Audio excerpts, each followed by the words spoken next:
It's important that this FBI is transparent as possible without jeopardizing investigations. Charlie Kirk was shot at 12:23 p.m. on September 10th. I think this timeline is critically important. Less than a day later, the FBI, at my direction, released the first set of images of the suspect that we captured based on our analysis on the ground. Later that evening, while conducting extensive interviews and cell phone analysis, and also flying out evidence response teams and hostage rescue teams and evidence tacticians who were collecting evidence in live time and flying them back to Washington, D.C. in our laboratories for immediate analyses, we were able to extract video from the campus feed.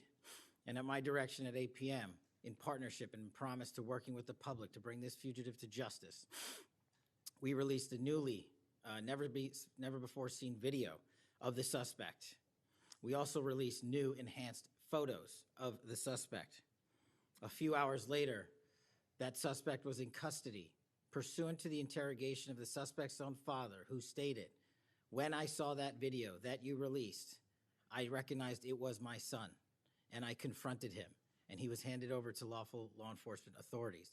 That is the FBI working with the public, as I promised, being transparent and providing critical information along the way in the manhunt for the suspect or suspects involved in Charlie's assassination. We received over 11,000 tips in the first 24 hours alone. We received 16,000 submissions to our digital media enterprise and tip lines.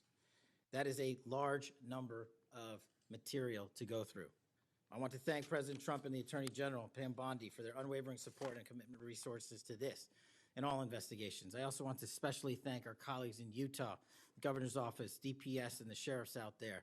State and local law enforcement partnership has been a cornerstone since I took over at the FBI, and it was no different here.